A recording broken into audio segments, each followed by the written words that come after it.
உலகம் பூராவிலும் தெய்வ மதம் நிலவி வந்த புராதன காலங்களில் திருடர்கள் தோன்றினது கிடையாது. பண்டைய காலத்தில் எப்பொழுதாவது தோன்றி வந்த ஓர் திருடன் சித்திரவதையுடன் நரகலோகத்திற்கு அனுப்பப்பட்டு வந்தான். அந்நிய மதங்கள் தோன்றிய பிறகுதான் திருடர்களின் எண்ணிக்கை ஓரளவு வளர ஆரம்பித்தது. எனினும் அந்நிய மத ஆட்சியினரும் கொடுமையான தண்டனைகளை கொடுத்து வராமலும் இல்லை. அந்நியர்களின் படையெடுப்புக்கு பிறகும் நமது தேசத்தில் திருடர்கள் அபூர்வமாக தோன்றி வந்தார்கள். ஆனாலும் அவர்கள் பயிர்களையோ விளைபொருள்களையோ ஸ்திரீகளின் மாங்கல்யத்தையோ தீண்டியதில்லை. வீட்டினர்கள் விழித்து கொண்டால் திருடர்கள் ஓடிப்போய் விடுவார்கள். கத்திமுனையில் களவாடுவதை அவர்கள் தெரிந்து கொள்ளவில்லை. கோவில்களில் அலங்கரித்து வைக்கப்பட்டிருந்த சிலைகளும் விக்கிரகங்களும் காவலை கொள்ளாமல் இருந்த சமீப காலத்தில் கூட திருடர்கள் தெய்வ ஆபரணங்களை பற்றுவதை பாவம் என்று கருதி வந்தார்கள். தெய்வ உண்டியல்களை திரும்பியும் பார்க்க மாட்டார்கள். ஆங்கில ஆட்சியின் கடைசி காலத்தில் கூட பெரும்பாலும் இத்தகைய நிலைமை நீடித்து வந்தது. இக்காலத்திலோ நமது இந்துக்களே நமது தெய்வ விக்கிரகங்களை களவாட துணிந்து விட்டனர். நமது சுதந்திரத்திற்கு பின்பு துவக்கப்பட்ட விக்கிரக களவுகள் சென்ற சில ஆண்டுகளிலிருந்து ஓர் அன்றாட சம்பவமாக ஓடிக்கொண்டிருக்கிறது. நமது உள்ளத்தில் இருக்கும் எண்ணம் என்பது மலைபோலுள்ள பலவிதமான ஆசைகளையும் பேராசைகளையும் ஏற்கும் தன்மையை உடையதாகும். ஆனாலும் இதே உள்ளம் ஆசைகளை கட்டுப்படுத்தி கொள்ளவும் கூடும். அவசியமான தேவைகளுடன் திருப்தி அடையவும் இத்தகையவர்களை விவேகிகள் என்றும் சாதுக்கள் என்றும் கூறலாம். பொதுவாக பண்டைய காலங்களில் நிலம், தோட்டம், கால்நடை, வேலையாட்கள், வண்டிகள் போன்றவைகளை பொறுத்து ஒருவனுடைய ஐவேஜி மதிக்கப்பட்டு வந்தது. இத்தகைய ஐவேஜி நோட்டுகளாக மாறி ஒரு பையில் சுருட்டி கட்டி வைக்க அக்காலத்தில் முடியாது. இக்காலத்தில் விதவிதமான புதுமைகளிலும் நவீன சாதனங்களிலும் ஒருவன் பேராசையை ஏற்று தகாத முறையில் பணத்தை குவிக்கும் போது அவன் பாபியாகிறான். இக்காலத்திய சீமான்களில் பெரும்பாலோர் அந்த வகையினவர்கள் ஆவார். பொதுவாக ஆங்கிலேயரின் ஆட்சியில் இந்திய அதிகாரிகள் எவரும் சர்க்கார் பணத்தை வீணாக்கியதில்லை. லஞ்சத்திற்கு ஆசைப்பட்டதும் இல்லை. அவர்கள் சீமான்களாக உயரவும் இல்லை. நமது சுதந்திர இந்தியாவின் ஜனாதிபதியான இருந்த டாக்டர் ராதாகிருஷ்ணன் தன் பதவி காலம் முடிவடையும் தருவாயில் தன் உள்ளத்தில் இருந்ததை பின்வருமாறு வெளியிட்டு விட்டார். Unless we destroy corruption in high places, root out every trace of nepotism, love of power, profiteering, black marketing, which have spoiled the good name of this great country in recent times, we will not be able to raise the standards of efficiency in administration as well as in the production and distribution of the necessary goods of life. இன்றைய உலகின் மற்றைய நாடுகளில் சாதாரணமான பாவங்கள் காணப்பட்டாலும் சட்டம், ஒழுங்கு, நீதி போன்றவைகள் அமுலில் இருந்து வருகின்றன. நிற்க நாம் சுதந்திரத்தை பெறும் வரை ரூபாய் 192 கொண்டிருந்தது. ஆங்கில ஆட்சியின் கடைசி காலத்தில் ஒரு சில பைசாக்கள் வீதம் பண்டங்களில் விலை உயர்ந்து வந்த போதிலும் பொதுமக்கள் பாதிக்கப்படவில்லை. மேலும் அரசாங்க ஊழியர்களின் ஊதியம் அவர்கள் எதிர்பாராமலேயே காலப்போக்கில் ஓரளவு உயர்த்தப்பட்டு வந்தன. ஆங்கில ஆட்சியில் ஓர் மிகவும் குறைந்த விகிதாச்சாரத்தில் அரசாங்க ஊழியர்கள் திறமையுடன் அமர்ந்து வந்தனர். ஆங்கிலேயர்களின் காலத்தில் வெள்ளி, தாமிர நாணயங்களை உருக்கும் அயோக்கியத்தனத்தை நமது பிரஜைகள் ஏற்கவில்லை. பெரும்பான்மையான மக்கள் சுதந்திரத்துடன் மற்றைய துறைகளிலும் தொழில்களிலும் பணிகளிலும் முக்கியமாக நிலங்களிலும் ஜீவனத்தை ஏற்று வந்தனர். நிலத்தை நம்பி வாழ்ந்தவர்களை நிர்கதியாக்கிவிட்ட நமது சுதந்திர நாட்டிலோ அரசாங்க ஊழியர்கள் ஊழல்களை கையாண்டு வருவதுடன் கடமைகளை செயலாற்ற தகுதியற்றவர்களாகவும் இயங்கி வருகின்றனர். இதன் மூலம் திறமையையும் ஒழுக்கத்தையும் கொண்ட ஒரு சில ஊழியர்கள் பாதிக்கப்படுவதுடன் மனுக்களை தீர்ப்பதில் பொதுமக்களுக்கு அல்லல்களும் இன்னல்களும் நஷ்டங்களும் இழைக்கப்பட்டு வருகின்றன. நிற்க தொழிலாளிகள், கூலியாட்கள் போன்றவர்களின் அன்றாட ஊதியங்களில் நமது சுதந்திர இராஜாங்கம் தலையிடாமல் இருந்திருந்தால் விலைவாசி, ஊழியர்களின் சம்பள உயர்வு போன்றவைகளுக்கான கிளர்ச்சிகளுக்கோ இவைகளின் மூலம் அன்றாடம் நேர்ந்து வரும் பயங்கரமான நாச நஷ்டங்களுக்கோ இடம் நேர்ந்திராது. மேலும் ஆகாச வானத்தைப் போல் விலைவாசியும் உயர்ந்திராது. ஆங்கில ஆட்சியில் இருந்ததைப் போல் அவரவர்கள் கஷ்டமின்றி வாழ்ந்திருப்பார்கள். ஏழைகளை சமநிலைக்கு உயர்த்தி வரும் போதே பணக்காரர்கள் மட்டுமல்லாமல் ஏழைகளும் வாழ்க்கை தவிப்பை ஏற்றுவிட்டார்கள். தவிர கத்திமுனையில் லட்சக்கணக்கான ரூபாய்களை களவாடி வருபவர்களும் லஞ்சத்தை கறந்து குவிக்கும் பெரும்பாலான மேலிடத்தினர்களும் கள்ளக்கடத்தல்காரர்களும் சமநிலைக்கு இறங்கிவிட தயாராக இல்லை. ஏழை என்று கூறிக்கொள்ளும் ஒவ்வொருவரும் பங்களா, கார், பெருத்த நிதி போன்றவைகளை ஏற்கும் வரையில் பலாத்கார ஆர்ப்பாட்டங்கள் ஓயப்போவதில்லை. ஆனால் யாவரும் சமநிலையை அடையும் பொழுது சோற்றையும் குடிதண்ணீரையும் காண்பது அரிதாகிவிடும். உத்தம குணங்களை அஸ்திவாரமாக அமைத்து தெய்வங்களின் தொடர்புக்கும் தெய்வீகத்திற்கும் உயர வேண்டிய முறைகளினால் வகுக்கப்பட்டதே தெய்வ மதமாகும். தற்போது அஸ்திவாரமே தகர்ந்து விட்டது. மானிடர்கள் எவைகளெல்லாம் அவசியம் செயலாற்ற வேண்டுமோ அல்லது கற்றுக்கொள்ள வேண்டுமோ அவைகள் அனைத்தையும் அகற்றிவிட்டு அவசியத்தை கொள்ளாத பல விஷயங்களை கற்றுக்கொள்வதிலும் தீய முறைகளிலும் வேண்டாத பொழுதுபோக்குகளிலும் உழன்று வருகின்றனர். சென்ற காலங்களில் உத்தியோகம் அல்லது வேலை வாய்ப்பை கொள்ளாமல் வாழ முடியாது என்ற நிலைமைக்கு அவர்கள் இரையாகவில்லை. பற்றாக்குறையை கொள்ளாமல் நிம்மதியுடன் வாழ்வதற்கு சமூகத்தில் வகை வகுக்கப்பட்டிருந்தது. அக்காலங்களில் உத்தியோகத்திற்கான படிப்புகள் கிடையாது. அவர்களுடைய அறிவையோ புத்தியையோ பெருக்கிக் கொள்வதில் அவரவர்கள் கருத்தை ஏற்று வந்தனர். இவைகள் குருவின் மூலமாகவும் பிரசங்கங்களின் மூலமாகவும் போதிக்கப்பட்டு வந்ததுடன் முக்கியமாக இளைஞர்கள் பெற்றோர்களின் அறிவுரைகளின் மூலமாகவும் கற்று வந்தனர். இவைகளைத் தவிர பாலர்களுக்கு கண்டிப்புடன் புகட்டப்பட்டு வந்த வீட்டுக்கல்வியும் பள்ளிக்கல்வியும் இக்காலத்தில் முற்றிலும் அற்றுப்போய்விட்டது. ஒழுக்க நெறிகளுக்குள்ள இந்த உண்மை கல்வியை புகட்ட வேண்டியவர்கள் அவைகளை தற்போது இழந்துவிட்டனர். மேலும் சொல்லுக்கும் செயலுக்கும் சம்பந்தமில்லாத இக்காலத்தியவர்களைப் போல அக்காலத்தியவர்கள் இயங்கினது கிடையாது. ஒவ்வொரு சாஸ்திரத்திலும் தேர்ச்சியை பெற்றிருந்த நிபுணர்கள் அக்காலத்தில் வாழ்ந்து வந்தார்கள். இத்தகைய சாஸ்திரங்களில் ஒன்று கூட எந்த அந்நிய மத புத்தகங்களிலும் இடம்பெறவில்லை. எனவே அந்தந்த மதத்தினர்கள் அவர்களுடைய முன்னோர்களான தெய்வ மதத்தினர்களால் கற்கப்பட்டு வந்தவைகளை ஓரளவு பின்பற்ற வேண்டியதாகிவிட்டது. இந்துக்களோ சாஸ்திர முறைகளை பெரும்பாலும் இழந்து விட்டனர். தற்காலத்தில் உலகத்திய தகவல்களையும் வெறும் மானிடர்களின் கதைகளையும் கொண்ட புத்தகங்களைத்தான் மாணவர்களுக்கு கற்பிக்கப்பட்டு வருகிறது. ஏதாவது சில தத்துவங்களை கொண்ட பாட புத்தகங்கள் அமைவதாக வைத்து கொண்டாலும் இக்காலத்திய பெரும்பாலான ஆசான்களுக்கு அவர்களின் கருத்தை எடுத்து விளக்க தெரிவதில்லை. சென்ற கால் நூற்றாண்டிலிருந்து பெரும்பாலும் கல்வியே அறியாதவர்களும் ஆனாலும் பட்டதாரிகளுமான தகுதியற்றவர்களே ஆசான்களாக இராஜாங்கம் அமர்த்தி வருவதே இதற்கு காரணமாகும். எனினும் கல்லூரிக்குள்ள திறமையை ஏற்கும் மாணவர்கள், அதாவது தங்களுடைய சுயமுயற்சியினால் தகுதியை கொண்ட மாணவர்கள் அற்றுப்போகவும் இல்லை. தவிர மேற்கத்திய நாடுகளைப் போல நமது தேசத்திலும் நிபுணர்களும் மேதாவிகளும் தற்போது பிரகாசித்து வராமலும் இல்லை. அத்தகையவர்களை இராஜாங்கம் பயன்படுத்தி கொள்ள வேண்டும். பொதுவாக மிக்க உயர்ந்தவர்களும் பெரியவர்களும் கல்விமான்களும் தங்களுடைய யோக்கியதைகளை அவ்வளவு எளிதில் வெளிக்காட்டி கொள்ள மாட்டார்கள். ஆதலால் அத்தகையவர்களுடன் நெருங்கி பழகும் சந்தர்ப்பம் நமக்கு நேராத வரையில் ஒருவருடைய பெருமையோ மேன்மையோ நம்மால் உணர்ந்துவிட முடியாது. மேலும் அவர்கள் மற்றவர்களின் போற்றுதலையோ விளம்பரத்தையோ விரும்பாமல் வாழ நினைப்பவர்களாவர். அதாவது நிறைகுடம் தழும்பாது, சைலன்ஸ் இஸ் கோல்டன் போன்றவைகளுக்கு இவர்களை ஒப்படலாம். நமது கண்களுக்கோ மனதுக்கோ இவர்கள் மந்தர்களைப் போல் காணப்படலாம். ஆனால் இவர்கள் எந்த மதத்தினராயினும் தெய்வங்களின் அபிமானத்தை ஓரளவு ஏற்பவர்களாவர். இத்தகையவர்களை விவேகி அல்லது சாது போன்ற நிலையினர்களாக குறிப்பிடலாம். சென்ற காலங்களில் இத்தகையவர்களுக்கு முதன்மை ஸ்தானம் அளித்து அவர்களை போற்றுவது வழக்கமாகும். மேலும் சென்ற இராஜாங்கத்தினரால் அவர்களுடைய யோக்கியதாம்சங்களுக்கு தகுந்தவாறு விருதுகள் எடைபோட்டு அளிக்கப்பட்டு வந்ததுடன் தகுதியுள்ளவர்கள் எவரும் விருதுகளை பெறாமல் இருந்ததுமில்லை. நடிப்பின் காலமான இக்காலத்தில் நிறைகுடம் தழும்பாததைப் போலுள்ள காரியவாதிகளும் முக்கியமாக கபட நடிகர்களும் மேற்படி பழமொழியை சாதுரியமாக அனுஷ்டித்து வருவதால் எவரிடமும் நெருங்கி பழகும் வரையில் ஒருவனுடைய நடவடிக்கைகளையோ அயோக்கியத்தனங்களையோ அவ்வளவு எளிதில் பிரித்தறிய முடியாமல் போய்விடுகிறது. அதாவது ஒருவனுடைய வெளித்தோற்றத்தினாலோ வினயமான நடவடிக்கையாலோ முகபாவத்துடன் கூடிய பர்சனாலிட்டியாலோ கனிவான பேச்சினாலோ பக்தி பிரவசத்தினாலோ ஓர் மானிடனின் தன்மையை எடை போடுவது ஆபத்தாக முடியலாம். ஓர் பரம அயோக்கியன் அல்லது நம்முடைய நம்பிக்கையை பெற முயற்சிப்பவன் அல்லது ஓர் வேலைக்காரன் 365 நாட்கள் வரையில் உத்தமனைப் போல் நடித்து அதன் பின்பு வாய்ப்பு கிடைக்கும் போது நமக்கு பேராபத்தை விளைவிக்கலாம். எனவே ஒருவனை முழுமையிலும் நம்புவதற்கு ஓராண்டு பூராவும் ஒரு நாள் கூட விடாமல் பழகி வந்தால் ஒழிய அவனை நல்லவன் என்று முடிவு செய்துவிடக்கூடாது, போற்றிவிடவும் கூடாது, அல்லது கெட்டவன் என்றோ கிராதகன் என்றோ வாய்விட்டு கூறிவிடவும் கூடாது. எனவே பிறர்களின் தன்மைகளை அறிந்து அவர்களை சேர்க்கவோ விலக்கவோ வகை செய்து கொள்வது நலமாகும். பொதுவாக இக்காலத்தில் நமக்கு இணையுள்ளோரிடமும் மிதமான நட்புடன் நிறுத்தி கொண்டால் வருங்காலத்திய தர்ம சங்கடங்களையும் தவிர்த்து கொள்ளலாம். இக்காலத்தில் ஒரு பணக்காரன் அக்கிரம முறைகளினால் பணத்தை குவித்தவனாக இருந்தாலும் அவன் உயர்வை கொண்டு விட்டதாகவும் முன்னேறிவிட்டதாகவும் கூறும் வழக்கத்தை நாம் கொண்டு விட்டோம்.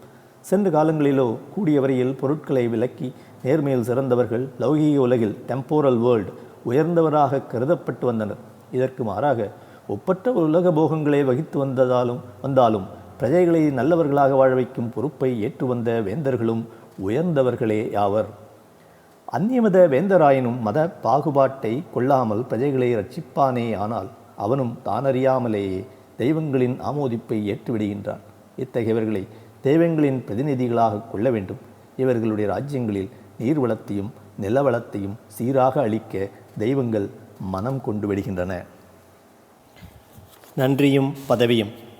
புராண காலத்தில் ராஜசூய யாகத்தை நடத்த அரசரான சக்கரவர்த்திகளுக்கு மட்டும்தான் உரிமை அளிக்கப்பட்டிருந்தது.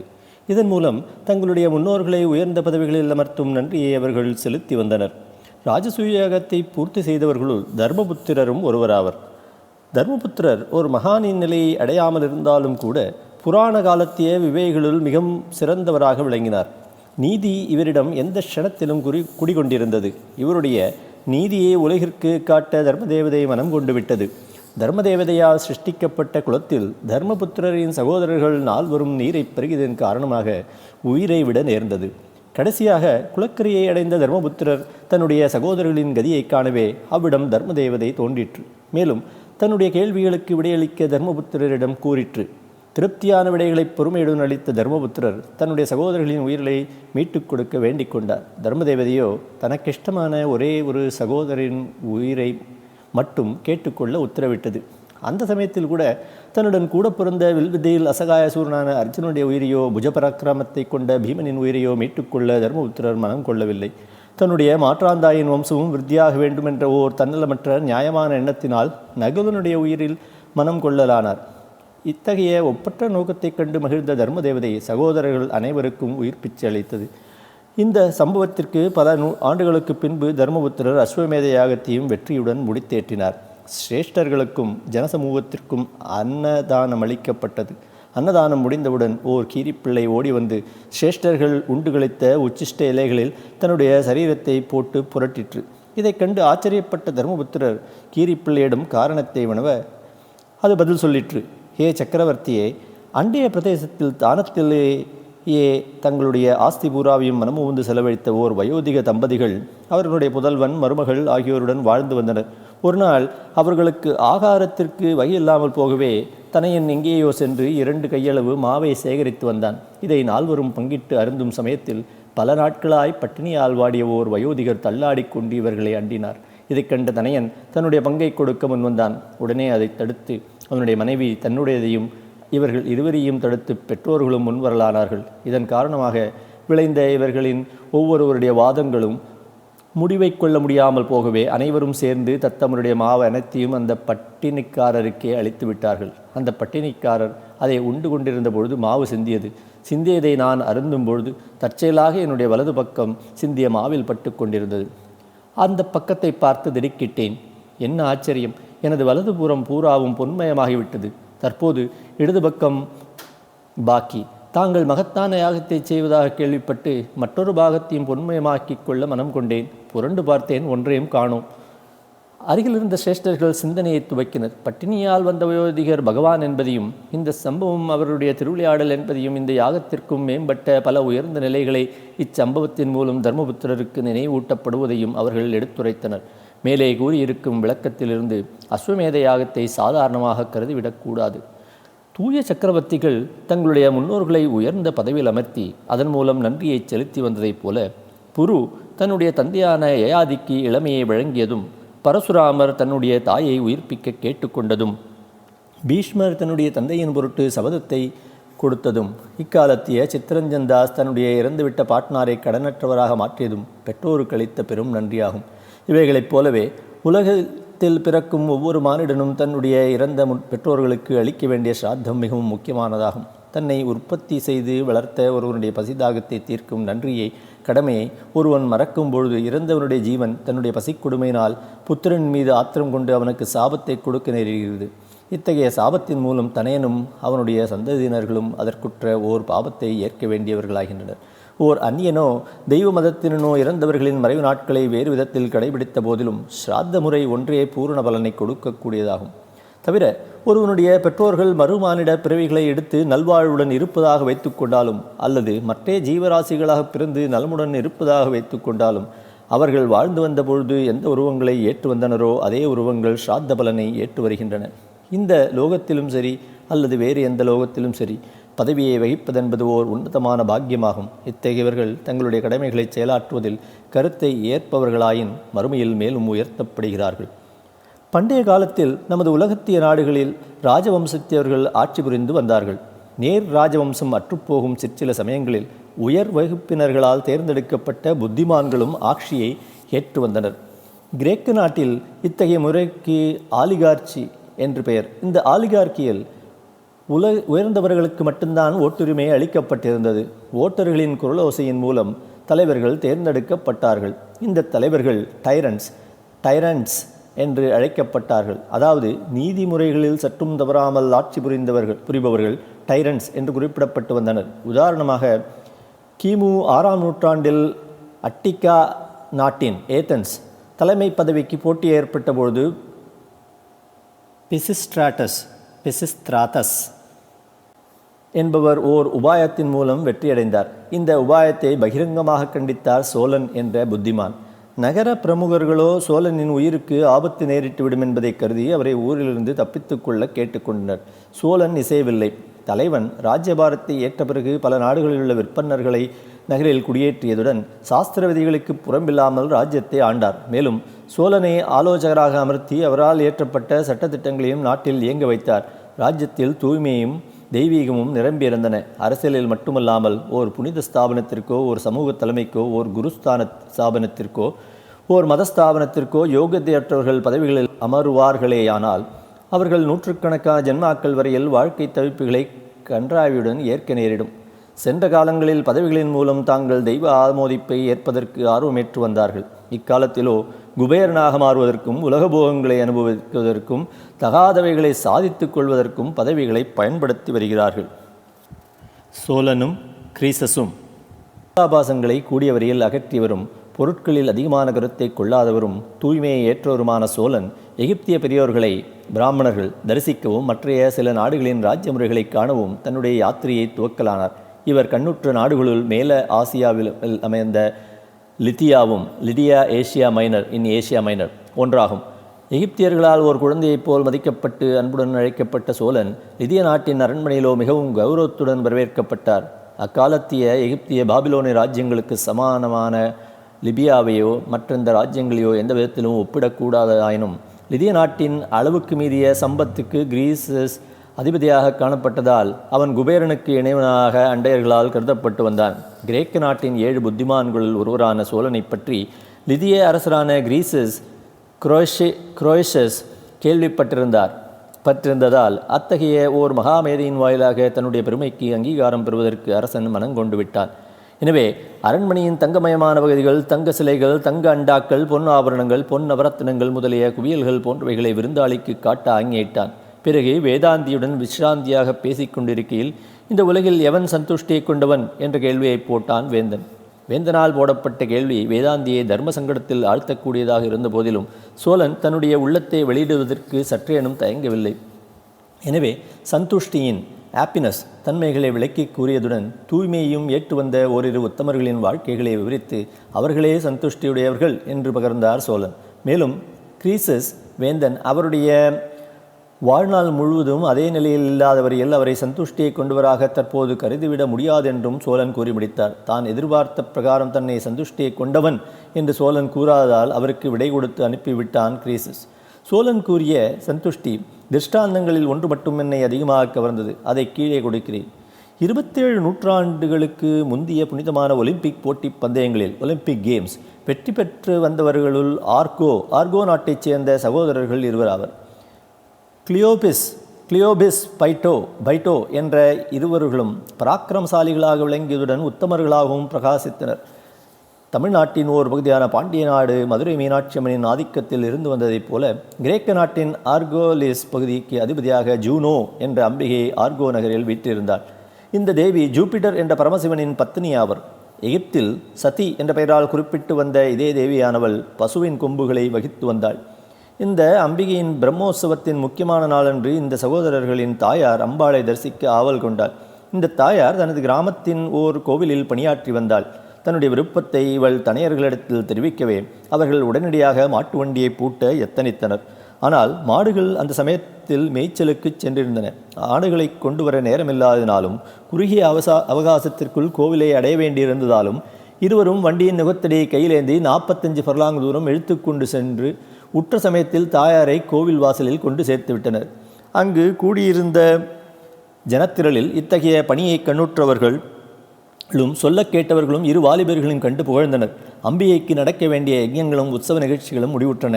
இரு சகோதரர்களும் அம்பாளை தரிசித்துவிட்டு இளைப்பாற்றிக் கொள்ள கோவிலின் பிரகாரத்திலேயே படுத்தனர். தாயாரோ அம்பாளின் முன்னிலையை அடைந்து தன்னுடைய பிள்ளைகளின் பணிக்கு உயர்ந்த அனுகிரகத்தை அளிக்குமாறு வேண்டிக் கொண்டாள். அம்பிகையோ படுத்தவர்களை ஆட்கொண்டதுடன் அவர்களுடைய சிலைகளை டெல்பி கோவிலில் அமர்த்தவும் உத்தரவிட்டாள். They terminated their lives in a manner which was singularly fortunate. In this event, the deity made it appear that death is a greater blessing to mankind than life என்பதை ஓர் சிறந்த கிறிஸ்தவ மேதாவி நமக்கு எடுத்து காட்டியிருக்கிறார். மானிடர் உள்பட எந்த ஜீவராசிகளுக்கும் மரணம் என்பது கிடையாது. உருவங்களை கொண்ட உடல்களிலிருந்து ஜீவன்கள் கிளம்பி விடுவதால் மரணம் என்ற பதத்தை உலகம் உபயோகப்படுத்தி வருகிறது. மரணத்தை அந்தந்த பிறவியின் முடிவு என்பதாக கொள்ள வேண்டும். நாம் என்பது நம்முடைய உடல்கள் அல்ல, நாம் என்பது ஜீவனே ஆகும். ஜீவன் என்பது நிரந்தரமாக இயங்கக்கூடியதாகும். அறிவு, மனஸ், மூளை போன்றவைகள் ஒவ்வொன்றும் பிணைந்திருப்பதே ஜீவனாகும். ஜீவனுடன் இணைந்திருப்பது ஆத்மாவாகும். இந்த ஜீவனை மேல்மேலும் தூய்மையாக்கி கொள்ள வேண்டியதன் பொருட்டே நமக்கு இடையிடையே மானிட ஜென்மா அளிக்கப்பட்டு வருகிறது. ஆனால் சென்ற ஒரு நீண்ட காலத்திலிருந்து பெரும்பாலான மக்கள் ஒவ்வொரு நூல் அளவில் படிப்படியாக தீமையில் இறங்கி இக்காலத்தில் பாபிகளாக மாறிவிட்டனர். இந்த காரணத்தினால் தெய்வங்கள் தங்களுடைய இயக்கத்தை தெய்வ மதத்தினர்களுக்கு, நமது மதத்தினர்களுக்கு தெளிவுபடுத்தி வந்ததையும் நிறுத்தி கொண்டு விட்டன. தெய்வீகம் நமது தேசத்திலும் மறைந்து விட்டாலும் தெய்வங்கள் தங்களுடைய இருப்பிடத்திலிருந்து உலக மானிடர்களின் நன்னடவடிக்கைகளையும் தீய நடவடிக்கைகளையும் கவனித்து வராமல் இல்லை. அந்நிய மதங்களோ தெய்வங்களை பொய் என்று நிந்தித்து தத்தமருடைய மதங்களிலிருந்து அகற்றிவிட்டதால் அக்காலத்திலேயே தெய்வீகம் அந்த நாடுகளில் மறைந்துவிட்டது. கால அளவில் அடங்காத ஓர் நீண்ட யாத்திரையை பிறவிகளின் மூலம் நாம் கடந்து கொண்டே இருப்பதை உழல்வதை எவரும் சிந்திப்பதில்லை. மனிதன், மிருகம், பிராணி, பறவை, தாவரம், நீர்ப்பிராணி, பூச்சி, புழு, மறுபடியும் மனிதன் போன்ற பிறவிகளை திரும்ப திரும்ப நாம் ஏற்று வருவர்கள் என்பதையும் எவரும் அறிவதில்லை. பலவிதமான கோர நோய்களினாலும் ஊனங்களினாலும் அவதிப்படுதல், வறுமையினால் குடும்பங்கள் தவித்தல், மற்றவர்களால் வெறுத்து தள்ளப்படுதல், பிச்சை எடுத்தல், மனோவேதனைக்கு உள்ளாதல், தாங்க முடியாத துயரங்களுக்கு ஆளாகுதல், உடல் விபத்துகளுக்கு பலி அல்லது இரையாகுதல் போன்றவைகளுக்கு இலக்காகுபவர்களோ அல்லது இத்தகையவர்களைக் கண்டு வேதனை ஏற்கும் குடும்பத்தினரோ இவைகள் தங்களுடைய முன்வினை என்பதை அறிவதில்லை. மேலும் இம்மையிலும் மக்கள் பல பாபங்களை நீடித்து இழைத்து வருவதிலிருந்து அடுத்த ஜென்மாவின் பயங்கர வேதனைகளில் நம்பிக்கை வைக்கவில்லை என்றும் தோன்றுகிறது. மேலும் நமது காலத்திய பாதகர்களும் வேஷதாரிகளும் நாட்டின் பெரும்பாலான இராஜாங்க ஊழியர்களும் அடுத்த மானிட பிறவிகளில் எந்தெந்த கோரமான விதங்களில் தவிக்க நேரிடும் என்பதை தற்போது அவர்கள் அறியமாட்டார்கள்.